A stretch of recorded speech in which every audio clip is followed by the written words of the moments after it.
wabarakatuh. Kembali lagi bersama Al-Faqih di pelajaran Akidah Akhlak. Nah, kali ini di pelajaran pertama kita ini kita akan membahas tentang akidah Islam.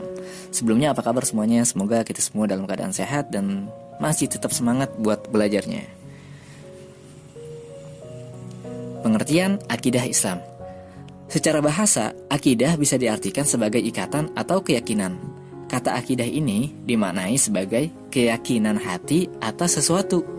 Bicara persoalan akidah itu, ada akidah Islam, ada akidah Nasrani, ada akidah Yahudi, dan akidah yang lainnya. Dan masih bicara tentang akidah, itu ada akidah yang benar dan ada akidah yang salah.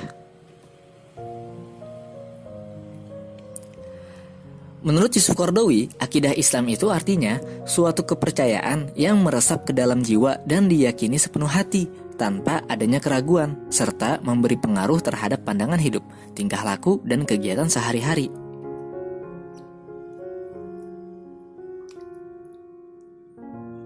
Lanjut, dasar-dasar akidah Islam ini ada dua. Yang pertama Al-Quran dan yang kedua hadis. Yang pertama Al-Quran. Di dalamnya itu mengupas permasalahan akidah Islam yang sesuai dengan kehendak Allah Subhanahu wa Ta'ala. Dan yang kedua yaitu hadis, merupakan penjabaran dari Al-Quran yang terdiri dari ucapan, perbuatan, persetujuan, sifat fisik atau budi pekerti atau biografi baik sebelum kenabian maupun sesudahnya. Nah, di dalam hadis ini, kenapa sih hadis dijadikan dasar-dasar akidah Islam? Karena di dalam hadis itu, yang pertama, segala perkataan Rasulullah merupakan wahyu. Yang kedua, Allah memerintahkan untuk patuh terhadap semua yang dituntunkan oleh Rasulullah SAW. Dan yang ketiga, hadis itu merupakan penjelasan dari Rasulullah SAW terhadap ayat-ayat yang masih umum. Bicara tujuan mempelajari akidah Islam ini tentunya sangatlah bermanfaat. Yang pertama, agar dapat memahami pedoman hidup yang lurus sehingga dapat membedakan antara yang hak dan yang batil, agar segala amalnya cenderung hanya untuk Allah Subhanahu wa Ta'ala. Yang kedua, agar terjamin keselamatan hidup dunia dan akhirat, karena tidak mudah terpengaruh hal-hal yang menyesatkan atau tidak terjauh dari jalan yang lurus. Dan manfaat yang kedua, tujuan yang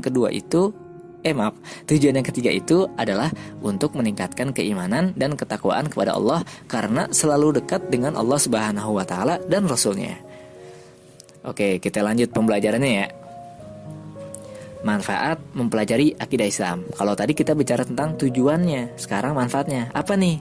Ada beberapa poin yang kita tulis. Yang pertama, untuk memperoleh petunjuk hidup yang benar sesuai kehendak Allah Subhanahu wa Ta'ala. Yang kedua, manfaatnya itu adalah selamat dari pengaruh kepercayaan sesat yang hanya akan membawa kerusakan dan hidup yang jauh dari kebenaran. Yang ketiga, memperoleh kebahagiaan dan ketentraman hidup yang hakiki karena mempunyai kita ulang lagi ya.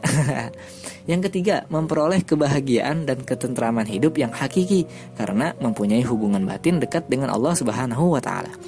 Nah, manfaat yang keempat, tidak mudah dipengaruhi oleh kemewahan hidup di dunia. Manfaat yang kelima, mendapat jaminan surga dan selamat dari neraka. Dan yang keenam, tidak mungkin berpandangan sempit dan berakal pendek karena percaya kepada Allah Subhanahu wa Ta'ala. Yang ketujuh, keimanan yang benar dapat mengangkat manusia menuju derajat yang paling tinggi. Dan yang terakhir itu, yang kedelapan adalah dapat mengalirkan ke dalam diri manusia rasa kesederhanaan dan kebersahajaan.